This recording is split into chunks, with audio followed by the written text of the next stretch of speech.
In this episode, we're talking about a pixel art platformer that constantly changes and lets you play as a warrior. Or is it a worm? Or a king? Or a demon? I don't know. We're talking about The Warrior. This and more on Indie Game Arcade.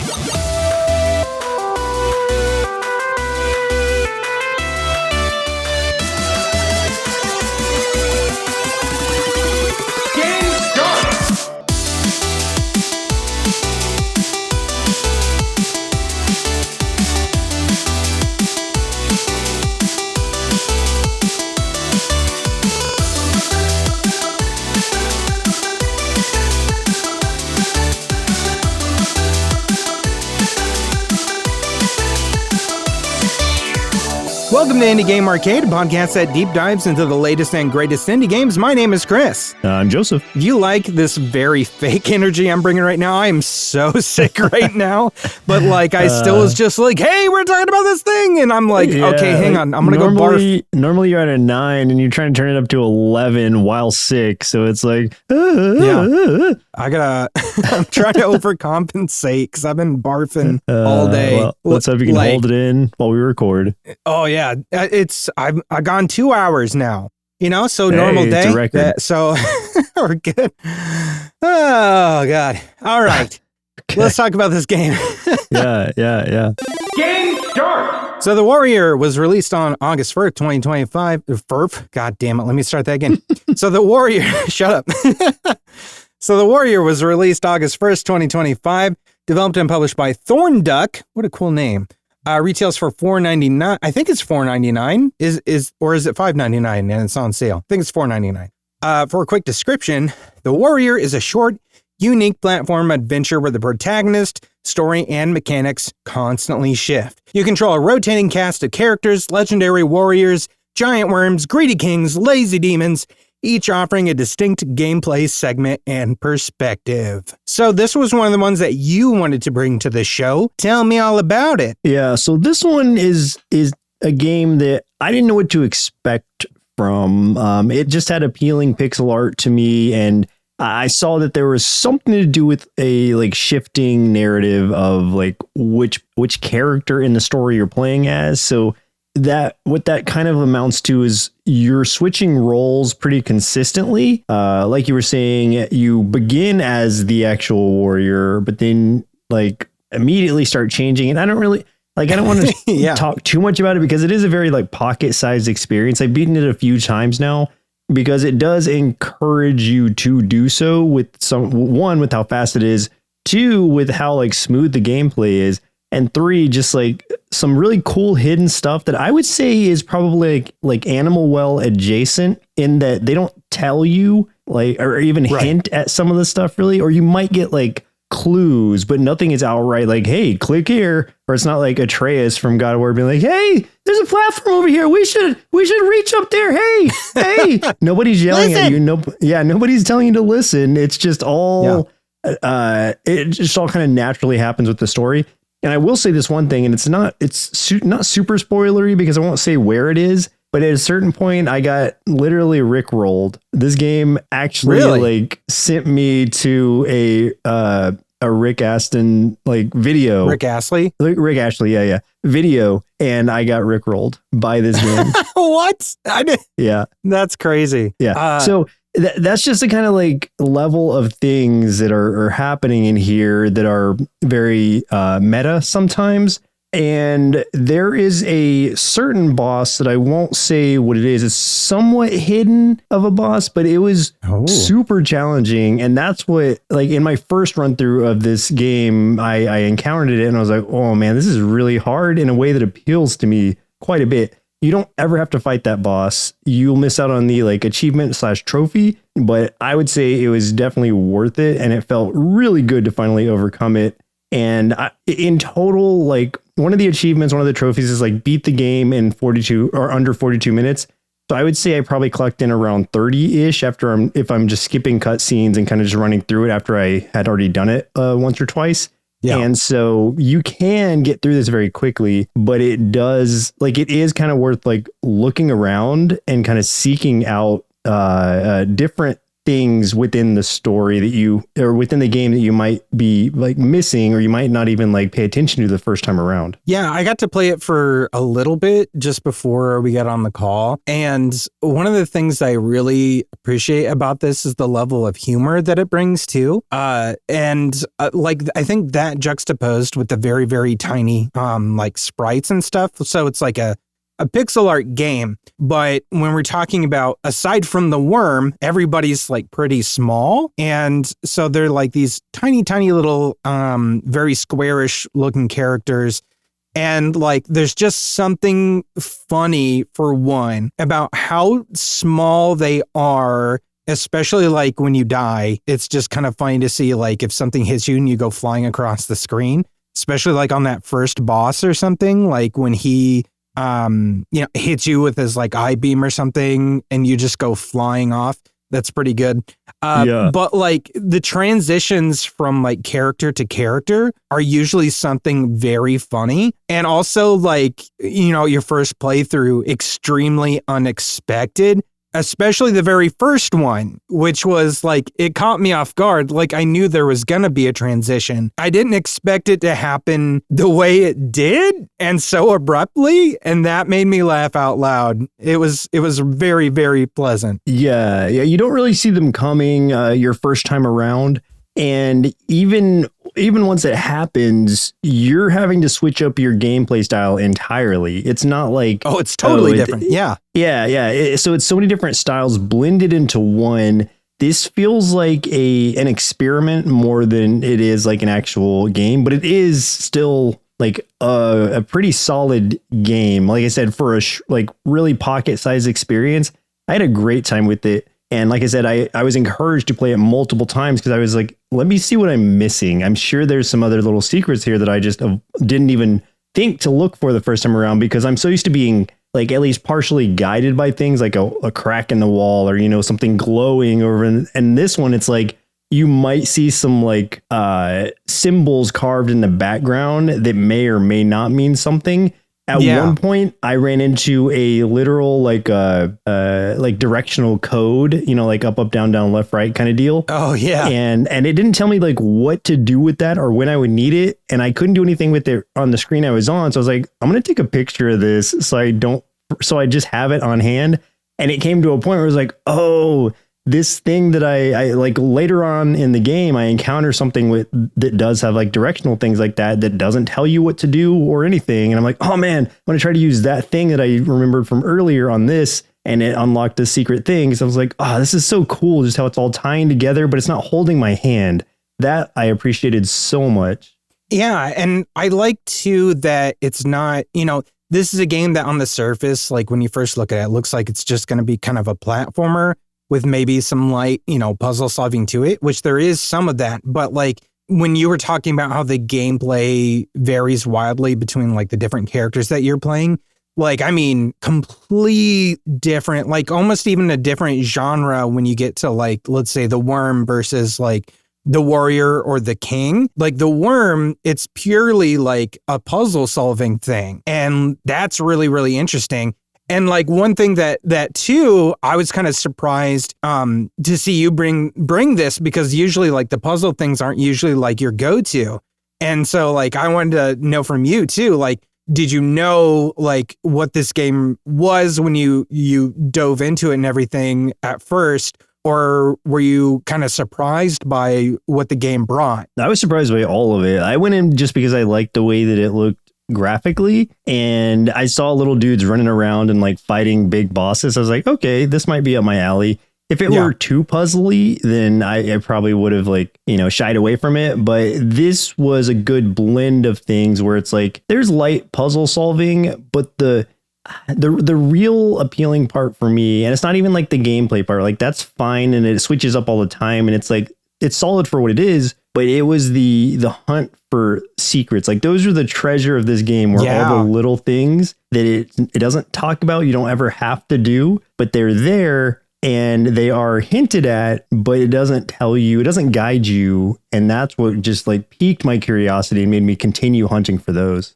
Yeah, there's definitely a lot of like areas where you kind of like, at least for myself, there's a couple spots where I wasn't sure like where to go next, like on surface level. And I'm like looking around, I'm like, well, there is a hole over here in the ground. Now, like traditional platformers, I'm like, that's death. But, this one is so subversive. Maybe there's something there. And some of the times I was right. And some of the times I was wrong. And then I would die. But like usually, more often than not, if you try something and you explore that thing, you're kind of rewarded for your curiosity. And it's like, yeah, there's some secret there, or yeah, that's exactly what you were supposed to do. But again, like you were talking about, they're not hand-holding you. They're not like guiding you to that point. There's subtle hints and stuff every once in a while, kind of in the background, if you're really, really paying attention. But it's really there for you to figure out at your own pace and get curious and explore.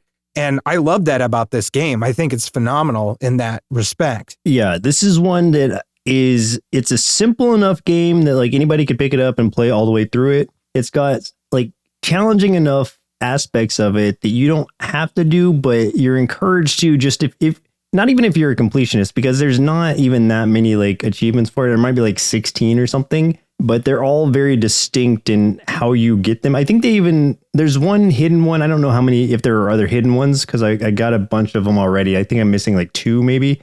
But like the ones that aren't hidden will tell you something, but it won't necessarily tell you how to do that thing, except for the like really straightforward one, like beat the game in under 42 minutes or beat the game without dying kind of deal. Like there's those simple ones, but then there's other ones that's like, oh, I need to be actively like looking around. I need to be observant. That comes into play in a huge way here, that it doesn't detract from it won't be like force it on you where it's like you cannot play through the game if you don't see these things, but it just kind of enriches your experience if you're able to. It's like little Easter eggs that you're just kind of picking up along the way.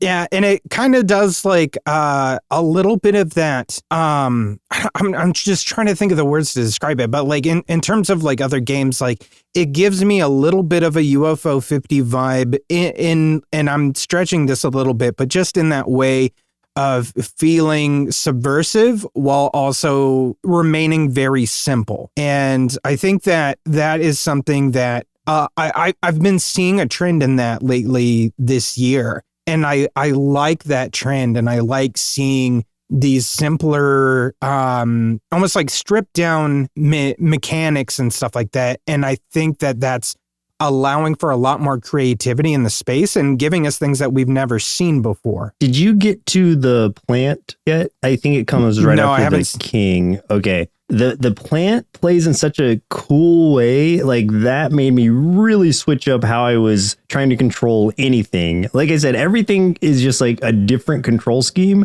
And this plant, man. And this is also where some of the hardest parts of the game are, in my opinion. And yeah, once you get to that, then you're going to see what I mean, because it's very atypical to how you would normally move around, is what I'll say. Sure. Yeah, I've only gotten past the first boss with the king and the demon. Well, I guess at that point he's ditched the demon. Well, the demon wasn't ditched. The demon was seized, technically. But yeah, with the king. Which I like the idea, too, that they're really playing into a little bit of mythology with that, too. Like, it's obviously supposed to be like King Midas.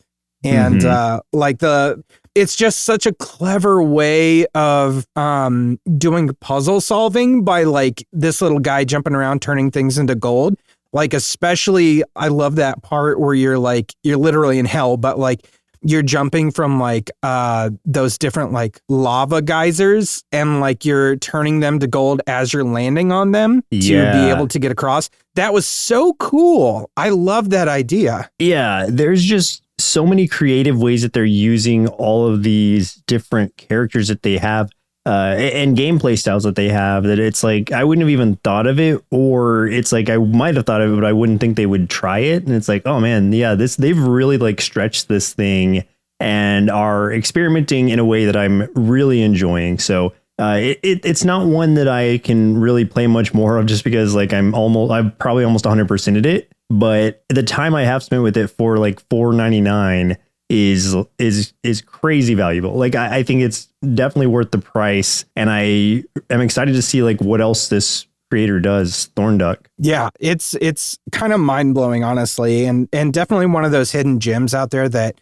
hasn't gotten a whole lot of attention just yet. So I'm really hoping that people will hear this episode and go check this game out, because it definitely is deserving of praise and deserving of more players for sure. Absolutely. And it is on sale right now for $4.24. So hell yeah. If those like 70 something cents change your mind, 75 cents, then yeah, go for it. There you go.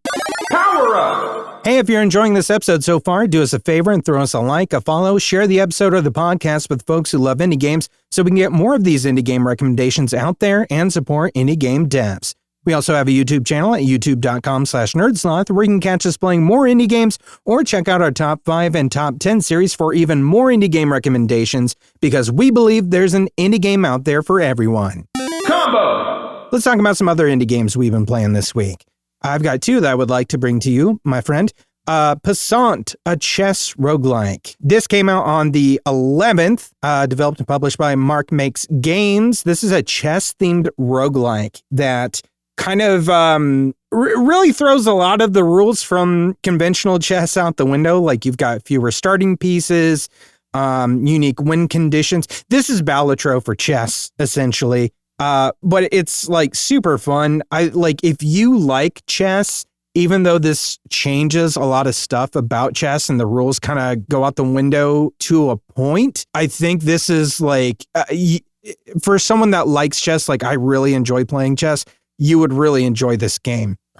So basically, you are progressing through match after match, earning money to unlock badges, picking up like custom pieces and like rule-altering items. And then there's a boss battle every 3 rounds, which is just like a much harder opponent who has like very powerful pieces on the board, until you reach the main boss at the end of the game and earn the title of Grand Master. So when I was talking about like unique chess pieces, like for example, there's like, aside from your usual, like your pawns, your rook, your king, your, knights and bishops, there's things like a dragon knight, a dragon king, archbishop. Franz Ferdinand is like one of the characters, a mercenary, and an archer. So are these things like unlockables, like in a roguelike way, where as you progress through it, you get like a randomized sort of options, or what?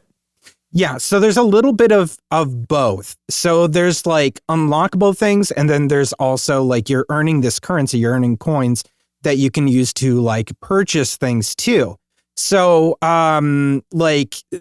essentially, like you beat around, you'll get a choice on, think about it in like Slay the Spire or Balatro terms, right? Balatro, honestly, this is the closest comparison. You beat around there, you get a chance to spin some coins and, get like another piece or buy like an upgrade or something to that effect. Right. So like those pieces that you get, and like you are still limited to like your regular starting zone on your chessboard of just those 2 bottom rows, but you can completely fill up those 2 bottom rows with like whatever like little pieces you get. So like you can mix up like things like the top row doesn't have to be all pawns. You can put other things up there. Like you could have all unique things in there if you want it. And there's like these badges that you can earn, and also badges that you can purchase and stuff that will enable like different rules and movements or effects or something like that. Like one thing I got was like zombie knights. So it was like anytime my knights, like if one of my knights died, then after like 3 turns they would pop back up back in my little starting zone, my like 2 rows or something like that. Like if they got taken, which was really cool. So it was like, okay, so if I had to sacrifice one of those knights, it's not as big a deal as like in a regular game of chess, right? So like I could play a little bit more fast and loose that way. So it's really, really interesting. There's like things within the game called like atomic chess. You can get like reflecting bishops. I talked about the zombie pawns. or zombie knights, there's like stuff that can cause explosions on the board. You can get like tokens that can instantly promote like a piece to a queen all of a sudden, which is super, super handy to have. Something that can like help freeze an enemy in place for a turn.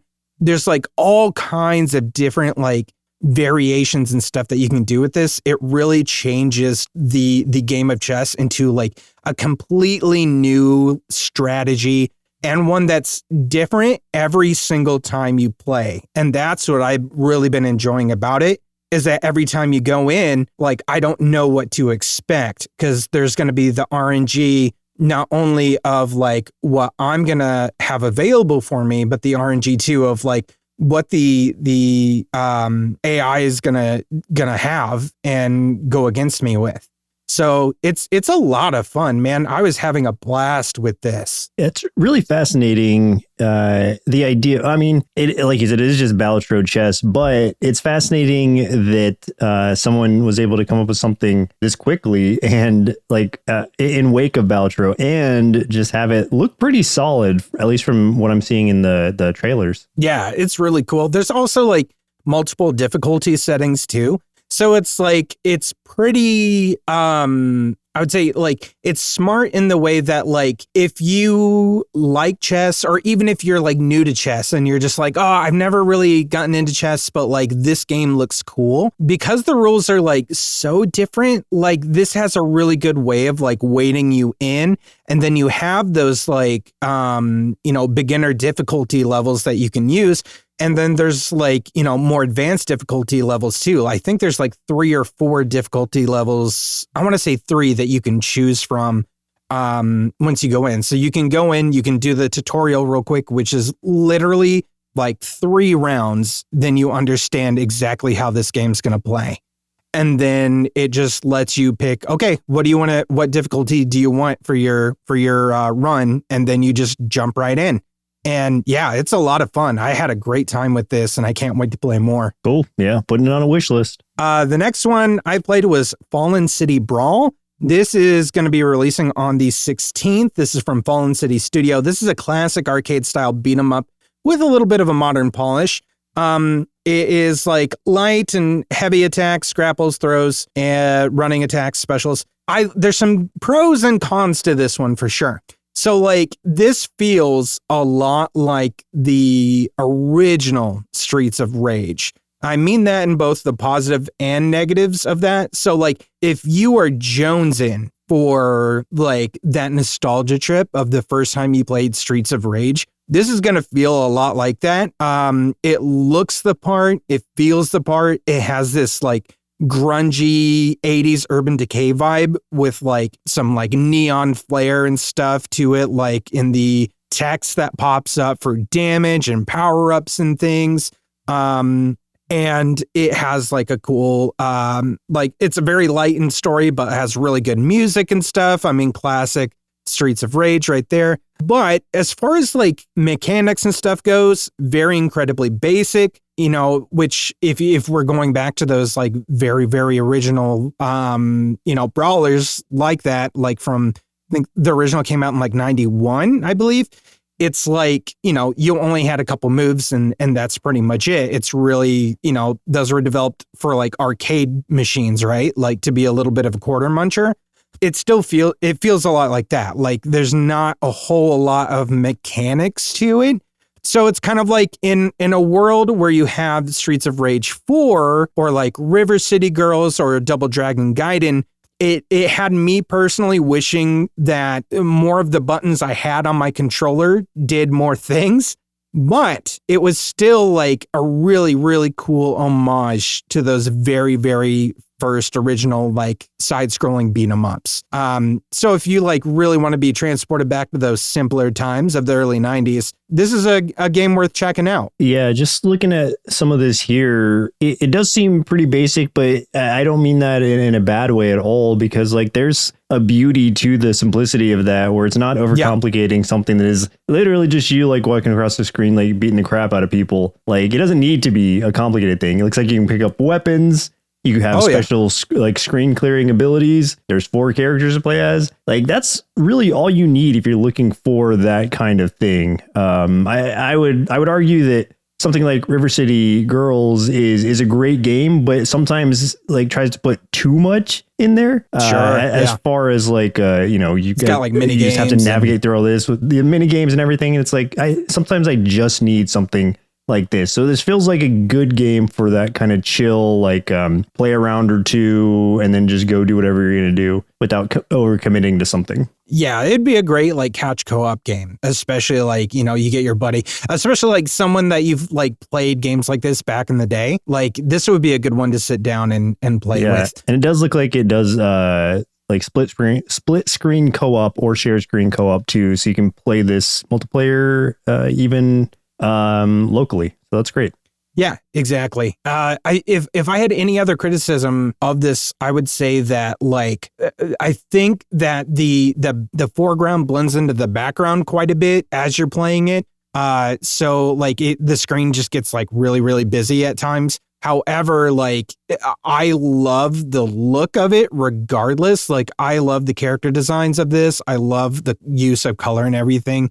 And like the style it's using, and like I was talking about that kind of grungy 80s sort of decaying aesthetic that it's got, like that is something that I absolutely love in beat 'em up games. So like I'm really, really here for it. It just like every once in a while, I think there was just so much on the like screen that I'm taking in that I felt like I was getting a little slightly overwhelmed with it, but it didn't detract from the fun that I had playing. Yeah, looks like a really good experience and a good homage to games of our past. Definitely. I played a little bit of the Rusty Rangers game that you had brought up episode or two ago. Yeah. And I'm liking that one a lot so far. It's the one that's like a Roguevania, so a mix between a roguelike and a Metroidvania. And I mean, it's like honor. I can definitely see like the Toxic Crusaders vibe or any of those 90s cartoons vibe to it, just because of the style of a lot of the characters and just the kind of absurdity of it. But it is like gameplay wise, it's pretty solid. Like I was having a good time. I got toasted by some bosses, but I feel like it wasn't because it was unfair. I just needed to familiarize myself with the boss's kind of patterns, but it feels like something that I will definitely continue playing through. I think I unlocked one other character. I think there might be 7 or something. I don't know exactly how many, but I played for about an hour and I had a good time.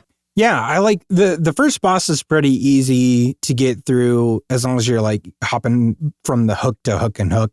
It was the robot boss that was like, I think I was like one, which is I think the second or third boss. I was like one hit from killing him, but those saws that come all the way across the screen, I just didn't time my jump right, so I didn't hit the right gap between the saw blades coming across the screen. So it's like that's a cool mechanic, and it does feel a lot like kind of older platforming games, or not platforming, but older like side-scrolling games like this. And so, yeah, I, again, like the style. Gameplay is great. I don't have enough time in it to really give a full review, but I'm liking what I'm playing so far.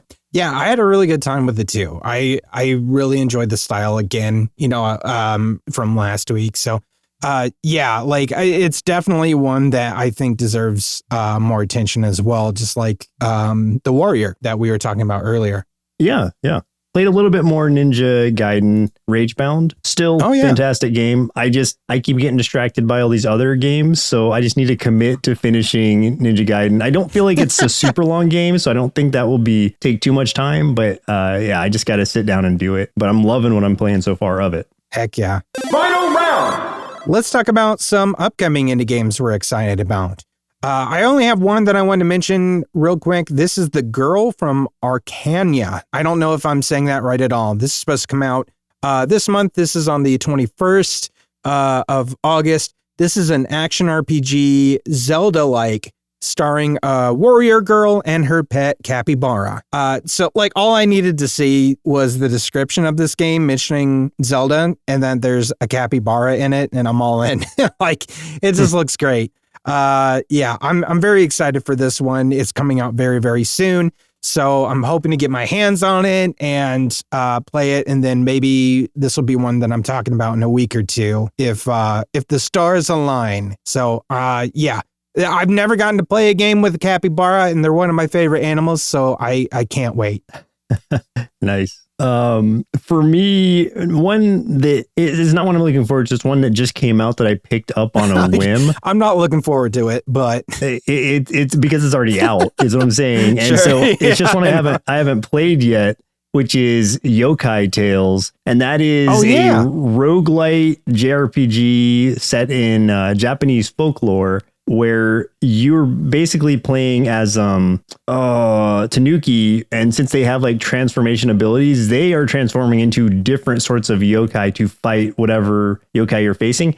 And while that sounds like cool in and of itself, it's really the animation that sold me on it, because it does have like a very kind of like bubbly, sort of cartoonish animation to it, and that just like visually appealed to me, and it looks like it could be a pretty decent challenge, or at least like a fun challenge to overcome, as with any roguelike. So I'm curious to see like what all this has to offer. Literally just came out on August 3rd, and it has no user reviews, so I will be fresh in this game, completely blind to what's going on with it, and maybe I'll be the first review if I like it. I won't trash it if I don't, but like, you know, I'm hoping it's good. Yeah, I like the art style of it, because it's this strange blend of what reminds me of like Japanese art mixed with like the rubber hose style that you see in things like Cuphead. Mm-hmm. And I think that that's a really, really cool idea. Like if you, I mean, I'm assuming most people listening to this, you haven't seen any screenshots of this because there's no reviews, but like check that out, because it looks really cool. Like, especially like being able to see them move in the trailer does it more justice than just seeing the screenshots, because they like move so fluidly. I really, really like that. Oh, hey, there's one review now. Look at that. Oh, we did it. We did it, Joseph. And it's a thumbs up. Our job is complete. I just saw it pop up. Yeah, it looks really good. I love seeing like a lot of the Japanese mythology stuff in there. Yeah, I'm excited to see what you have to say about it, and maybe I'll get to hop in and play it a little bit too. We'll see. I don't want to hop into things before you get a chance to play it. So I'll wait for you. Yeah. And it's like the battle is like turn-based RPG style. It looks like you're just usually facing off against other yokai. So I don't know. Yeah. I have no idea even what to like say about this yet, but that's the one I'm looking forward to actually trying out that just came out. Yeah. Game over. Well, if you had a good time listening to this episode, stick around for the bumper to learn how you can help support the show and all the things we do here at Sloth Creative.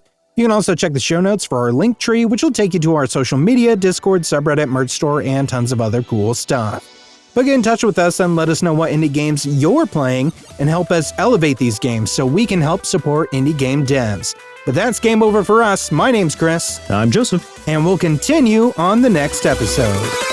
Continue. Indie Game Arcade is recorded and produced by Sloth Creative. If you're looking for more gaming content, head over to youtube.com/nerdsloth for indie game let's plays and recommendations. If you'd like to support the show, head over to patreon.com/nerdsloth, where you can select a pledge and receive access to hundreds of hours of bonus content from everything at Sloth Creative. If you're an indie game developer and would like us to review your game or explore other opportunities, send an email to nerdslothcreative@gmail.com with the subject line Indie Game Arcade. Thanks for listening, and keep supporting indie game devs.